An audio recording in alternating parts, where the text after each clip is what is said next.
ഇത് വളരെ ശ്രേഷ്ഠമായ ഒരു അവസ്ഥയാണെന്ന് പറയാൻ പറ്റില്ല. കാരണം ഇത് മരണം അടുത്തു എന്ന ബോധ്യത്തിലാണ് പരീക്ഷിത്ത് ചെയ്യുന്നത്. എങ്കിലും കുറ്റബോധത്തിൽ നിന്നാണ്, നിസ്സഹായതയിൽ നിന്നാണ്. എങ്കിലും ഇത് മഹത്തരം തന്നെയാണ്. കാരണം അദ്ദേഹം എല്ലാം വെടിഞ്ഞ് അനന്യചിത്തൻ, അനന്യഭാവനായി, വേറെ ഒന്നും ആശ്രയമില്ല എന്ന് ചിന്തിച്ച് മുകുന്ദൻ്റെ പാദങ്ങളെ തന്നെ ധ്യാനിച്ചു. അങ്ങനെ ധ്യാനിക്കുന്നവർക്ക് ഭഗവാൻ ഒരു വാക്ക് കൊടുത്തിട്ടുണ്ട്. ശ്രീകൃഷ്ണ പരമാത്മാവ് യുദ്ധക്കളത്തിൽ വെച്ച് അർജുനനോട് പറയുന്നുണ്ട്, അനന്യാശ്ചിന്തയന്തോ മാം യേ ജനാഃ പര്യുപാസതേ തേഷാം നിത്യാഭിയുക്താനാം യോഗക്ഷേമം വഹാമ്യഹം. അനന്യാശ്ചിന്തയന്തോ മാം യേ ജനാഃ പര്യുപാസതേ. ഏതൊരു ജനമാണോ മറ്റൊന്നിനെക്കുറിച്ചും ചിന്തിക്കാതെ എന്നെ മാത്രം ആശ്രയിച്ചു കൊണ്ട് ജീവിക്കുന്നത്, അവരുടെ അനന്യാശ്ചിന്തയന്തോ മാം യേ ജനാഃ പര്യുപാസതേ തേഷാം, അവരുടെ നിത്യാഭിയുക്താനാം യോഗക്ഷേമം വഹാമ്യഹം, അവരുടെ യോഗക്ഷേമങ്ങൾ. അപ്രാപ്തസ്യ പ്രാപണം യോഗം, കിട്ടാത്തതിനെ കിട്ടുക യോഗം. പ്രാപ്തസ്യ രക്ഷണം ക്ഷേമം, കിട്ടിയതിനെ നഷ്ടപ്പെടാതെ നോക്കുക ക്ഷേമം. ഇത് രണ്ടുമാണ് നമ്മൾ ജീവിതം എന്ന് പറയണത്. അത് ഭഗവാൻ നോക്കിക്കൊള്ളും എന്നാണ്. അത് ഭഗവാൻ നോക്കിക്കൊള്ളും എന്നാണ്. അപ്പം അദ്ദേഹം എന്ത് ചെയ്തു? മുകുന്ദൻ്റെ പാദങ്ങൾ തന്നെ ധ്യാനിച്ച് ലോകം മുഴുവൻ ശുദ്ധീകരിക്കുന്ന മഹാത്മാക്കളായപ്പോൾ ഇത് നാട്ടുകാർ മുഴുവൻ കേൾക്കാൻ തുടങ്ങി. പരീക്ഷിത്ത് മഹാരാജാവ് ഇങ്ങനെ ഗംഗയുടെ തീരത്ത് പ്രായോപവേശത്തിന് വേണ്ടി പോയിരിക്കുന്നു. കഥകളൊക്കെ വേഗം വേഗം പകരും. അങ്ങനെ ഒറ്റപ്പാട് കർണാകർണിക അങ്ങനെ കേട്ട് ഒരുപാട് മഹർഷിമാർ, ലോകം മുഴുവൻ ശുദ്ധീകരിക്കുന്ന മഹാത്മാക്കളായ മുനീശ്വരന്മാർ അദ്ദേഹത്തിനെ ദർശിക്കുവാൻ ശിഷ്യരോടൊത്ത് വന്നു ചേർന്നു. കേമം കേമം കേമം എന്ന് പറഞ്ഞിട്ട്. വാസ്തവത്തിൽ ഇതത്ര കേമമല്ല. കാരണം ഈ ഒരു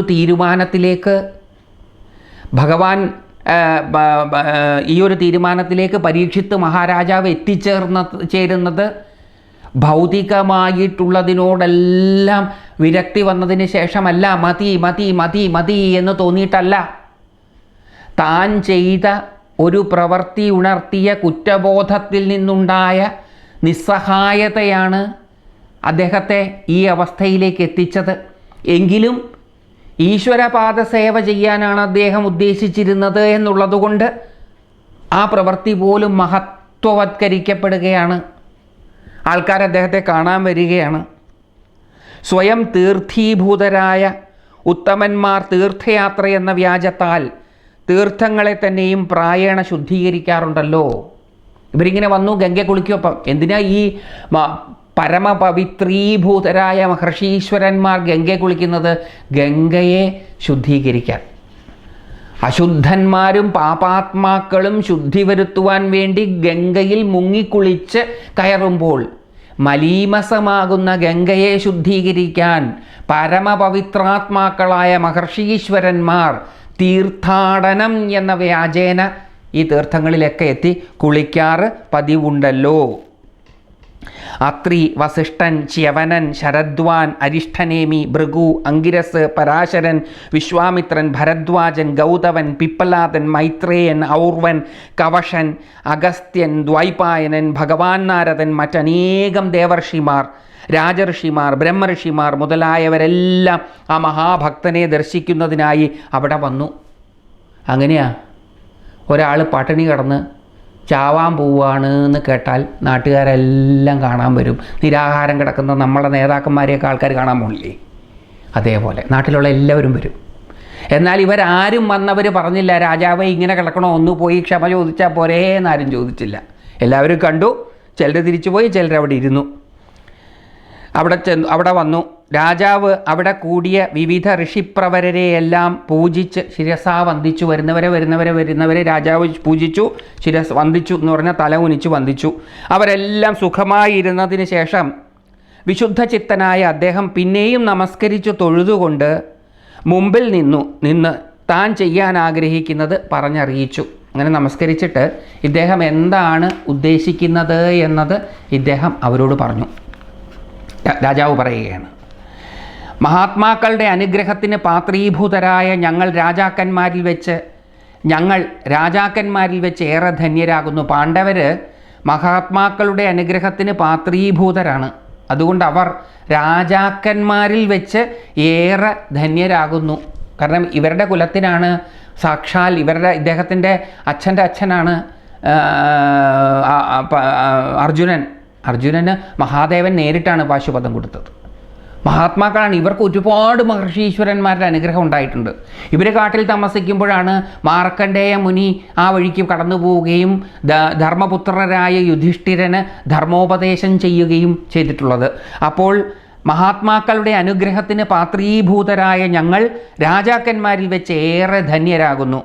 അനുചിത കർമ്മം ചെയ്യുന്ന ക്ഷത്രിയ കുലം ബ്രാഹ്മണ പാദം കഴുകിയ ജലത്തേക്കാൾ വളരെയേറെ ദൂരെ കളയേണ്ടതാണ്. അനുചിത കർമ്മം ചെയ്യുന്ന ക്ഷത്രിയ കുലം, ചെയ്യരുതാത്തത് ചെയ്യുന്ന കുലം. ചെയ്യരുതാത്തത് ചെയ്താൽ ബ്രാഹ്മണൻ്റെ കാല് കഴുകിയ വെള്ളം എപ്രകാരമാണോ ദൂരെ കളയുന്നത് അതിനേക്കാൾ ദൂരെ കളയേണ്ടതാണ് ശരിയല്ലാത്തത് ചെയ്ത ക്ഷത്രിയനെ.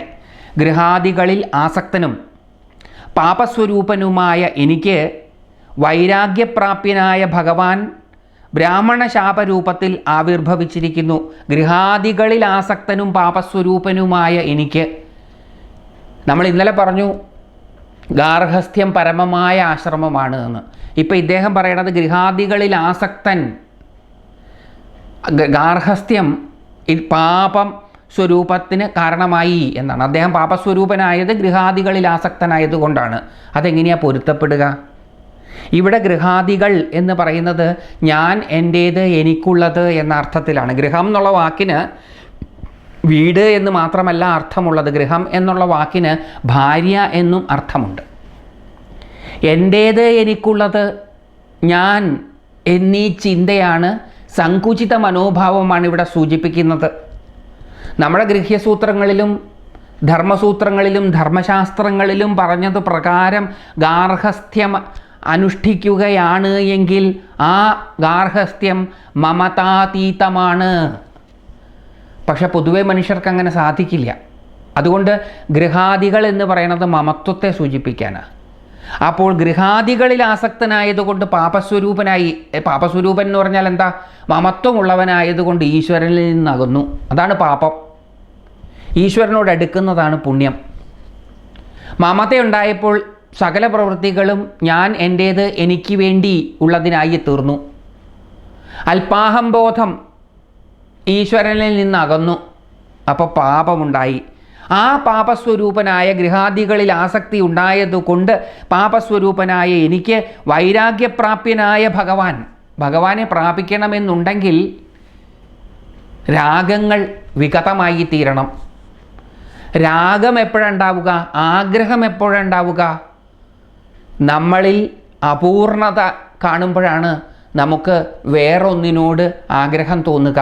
താൻ അപൂർണനാണ് എന്ന ധാരണയാണ് അതും ഇതുമൊക്കെ വേണം എന്ന ചിന്ത മനുഷ്യനിൽ ഉണ്ടാക്കുന്നത്. അത് കിട്ടിയാൽ ഞാൻ പൂർണ്ണനാകും, ഇത് കിട്ടിയാൽ ഞാൻ പൂർണ്ണനാകും, മറ്റേത് കിട്ടിയാൽ ഞാൻ പൂർണ്ണനാകും. അപ്പോൾ ഇത് രാഗമുണ്ടാകുന്നത് അപൂർണതയുള്ളത് കൊണ്ടാണ്. ഈശ്വരപ്രാപ്യനാകണമെങ്കിൽ പൂർണ്ണനായിരിക്കണം. അതുകൊണ്ട് വൈരാഗ്യപ്രാപ്യനായ ഭഗവാൻ, വിഗതമായ രാഗത്തോടു കൂടിയവരാൽ മാത്രം പ്രാപിക്കപ്പെടാവുന്ന ഭഗവാൻ ബ്രാഹ്മണ ശാപരൂപത്തിൽ ആവിർഭവിച്ചിരിക്കുന്നു. ഇദ്ദേഹം തൻ്റെ ജീവിതത്തിൽ സംഭവിച്ചിട്ടുള്ള ഈ പ്രതിസന്ധിയെ ഓർത്ത് കേഴുകയല്ല ചെയ്യുന്നത്. ഞാനോ നിങ്ങളോ ആയിരുന്നു പരീക്ഷിത്ത് മഹാരാജാവിൻ്റെ സ്ഥാനത്ത് എങ്കിൽ എന്തായിരുന്നിരിക്കും ചിന്തിച്ചിട്ടുണ്ടാവുക? ഭഗവാനെ അശ്വമേധയാഗം ചെയ്തു ഞാൻ, അവിടുന്ന് ഗർഭപാത്രത്തിൽ വെച്ച് എന്നെ രക്ഷിച്ചു. ഇതിനായിരുന്നോ എന്നെ ഗർഭപാത്രത്തിൽ വെച്ച് രക്ഷിച്ചത്? അവിടെ വെച്ച് തന്നെ അങ്ങ് ഇല്ലാണ്ടാക്കിക്കൂടായിരുന്നോ? നമുക്ക് പരാതികളും ആവലാതികളും മാത്രമേ ഉള്ളൂ ജീവിതത്തിൽ. കിട്ടിയ സൗഭാഗ്യങ്ങളുടെ നിറവിൽ നിൽക്കുവാൻ നാം ശീലിച്ചിട്ടില്ല. അതുകൊണ്ട് നമ്മൾ എപ്പോഴും അതൃപ്തരാണ്. പുരാണ കഥാപാത്രങ്ങൾ, കഥാസന്ദർഭങ്ങൾ എപ്പോഴും നമ്മളുമായിട്ട് തട്ടിച്ച് കേൾക്കണം. അപ്പോഴേ അത് നമ്മളിൽ മാറ്റങ്ങൾ ഉണ്ടാക്കാൻ പര്യാപ്തമാവുകയുള്ളൂ. പരീക്ഷത്തിൻ്റെ സ്ഥാനത്ത് ഞാനോ നിങ്ങളോ ആയിരുന്നുവെങ്കിൽ, ഞാനും നിങ്ങളും വാസ്തവത്തിൽ പരീക്ഷത്തിൻ്റെ സ്ഥാനത്ത് തന്നെയാണ്. ആസന്ന മരണരാണ് ഞാനും നിങ്ങളും. പരീക്ഷത്തിന് ഒരു അഡ്വാൻറ്റേജ് ഉണ്ടായിരുന്നു. എന്താ അദ്ദേഹത്തിനുള്ള അഡ്വാൻറ്റേജ്? അദ്ദേഹത്തിന് 7 ദിവസങ്ങൾക്ക് ശേഷമേ മരിക്കുകയുള്ളൂ താൻ എന്ന ഉത്തമ ബോധ്യമുണ്ടായിരുന്നു. എനിക്ക് നിങ്ങൾക്കോ? ഒരു പിടിയില്ല. അപ്പം നമ്മൾ ഈ പരീക്ഷത്തിൽ നിന്ന് വ്യത്യസ്തരൊന്നുമല്ല. നമ്മളായിരുന്നു ഇദ്ദേഹത്തിൻ്റെ സ്ഥാനത്തെങ്കിൽ ഇത് ഇങ്ങനെ പറയുമായിരുന്നോ? ഗൃഹാദികളിൽ ആസക്തനും പാപസ്വരൂപനുമായ എനിക്ക് വൈരാഗ്യപ്രാപ്യനായ ഭഗവാൻ ബ്രാഹ്മണ ശാപരൂപത്തിൽ ആവിർഭവിച്ചിരിക്കുന്നു എന്ന് നമ്മൾ പറയൂ? പറയില്ല. നമ്മൾ എന്തു ചെയ്യും? ഒട്ടനെ പരാതിയും ആവലാദികളും തുടങ്ങും. എത്ര വഴിപാടാ ഗുരുവായൂരപ്പാ ഞാൻ ചെയ്തിരിക്കുന്നത്, എത്ര പ്രാവശ്യമായി ഇവിടുന്ന് മെനക്കെട്ട് ഞാൻ 1-ാം തീയതി തൊഴാൻ വന്നിട്ടുള്ളത്, ഹർത്താലുകൾക്കൊക്കെ വരാനും ഹർത്താലുകൾക്ക് തൊഴുത് തിരിച്ചു വരാനുമുള്ള ബുദ്ധിമുട്ട് അവിടത്തേക്ക് അറിയാവുന്നതല്ലേ. എത്ര ഹർത്താലുകളിൽ ഞാൻ മുടക്കാതെ വന്ന് തൊഴുതിട്ടുണ്ട്. നമ്മൾ പരാതിപ്പെട്ടി തുറക്കണം. നമുക്ക് കിട്ടിയ സൗഭാഗ്യങ്ങളെ എണ്ണുകയല്ല, നമ്മളുടെ ദുർഭാഗ്യത്തിന് ഭഗവാനെ പഴി ചെയ്യാനാണ് നമ്മൾ ശ്രമിക്കുക. ഇവിടെ വ്യാസഭഗവാൻ പോസിറ്റീവായിട്ടുള്ളൊരു ആറ്റിറ്റ്യൂഡ് കാണിച്ചു തരികയാണ്. ഏത് ദുരവസ്ഥയും ഈശ്വരൻ്റെ അനുഗ്രഹമായി കണക്കാക്കാൻ അദ്ദേഹം നമ്മളോട് ആഹ്വാനം ചെയ്യുകയാണ്.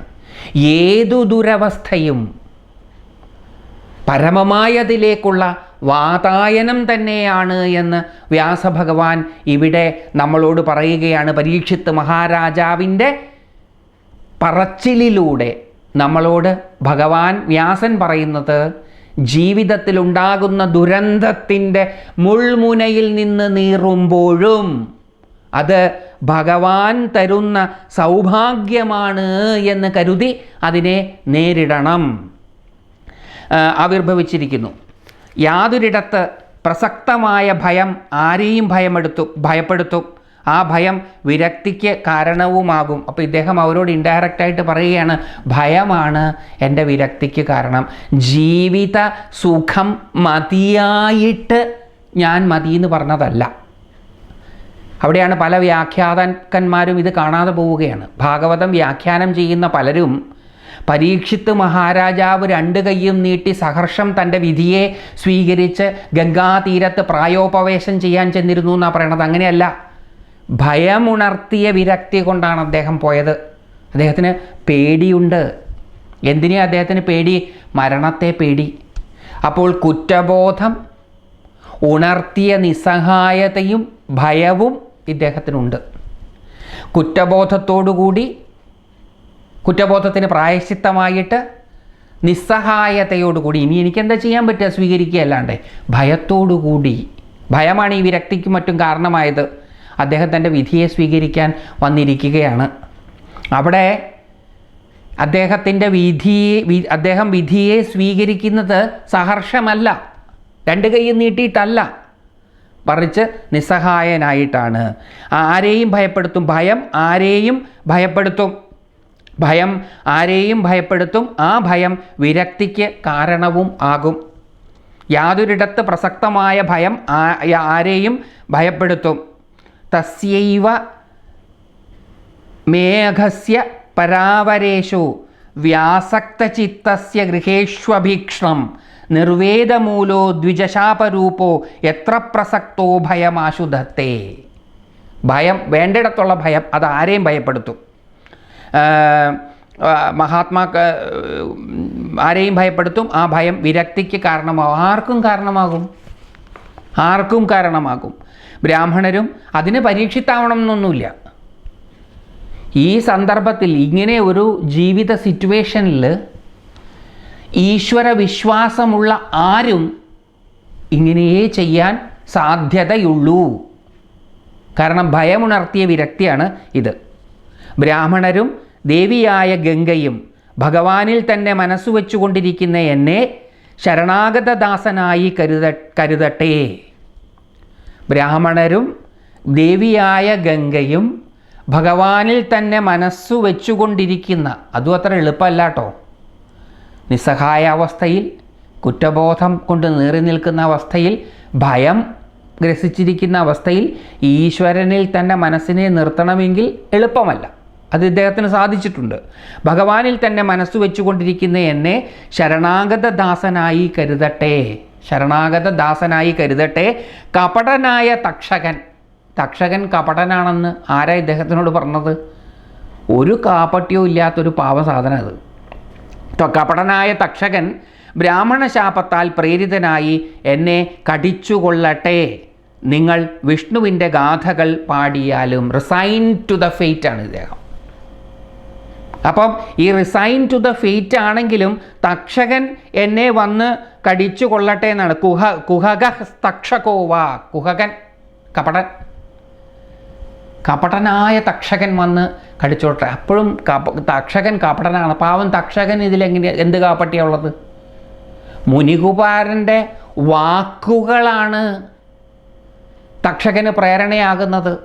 ആ തക്ഷകൻ കപടനാവുന്നത് എങ്ങനെയാണ്? എന്നാലും തരം കിട്ടിയാൽ ഒരു 2 ചീത്ത പറയുമ്പോൾ ഒരു സുഖം ഉണ്ടാവുമല്ലോ. ആ സുഖമാണ് ഇവിടെ. കപടനായ തക്ഷകൻ ബ്രാഹ്മണ ശാപത്താൽ പ്രേരിതനായി എന്നെ കടിച്ചു കൊള്ളട്ടെ. നിങ്ങൾ വിഷ്ണുവിൻ്റെ ഗാഥകൾ പാടിയാലും. അതൊരു പോസിറ്റീവ് ആറ്റിറ്റ്യൂഡാണ്. മരിക്കാൻ നിൽക്കുമ്പോഴും ഈശ്വരസ്മരണ. ഭഗവാൻ കൃഷ്ണൻ അർജുനനോട് ഗീതയിൽ പറയുന്നുണ്ട്, അവസാന നിമിഷത്തിൽ ബാക്കി എല്ലാ സമയത്തും മറ്റു പലതും ചെയ്തു, അവസാന നിമിഷത്തിൽ എന്നെ സ്മരിച്ചാൽ മരിക്കുന്ന സമയത്ത് മുക്തി ലഭിക്കും എന്നാണ്. അപ്പോൾ നിങ്ങൾ വിഷ്ണുവിൻ്റെ ഗാഥകൾ പാടിയാലും. ഓരോ ജന്മത്തിലും ദേശകാല പരിച്ഛേദമില്ലാത്ത ഭഗവാനിൽ നിരതിശയ പ്രേമവും ഭഗവാനെ തന്നെ ആശ്രയിച്ച മഹാത്മാക്കളിൽ സംഘവും ഭവിക്കട്ടെ.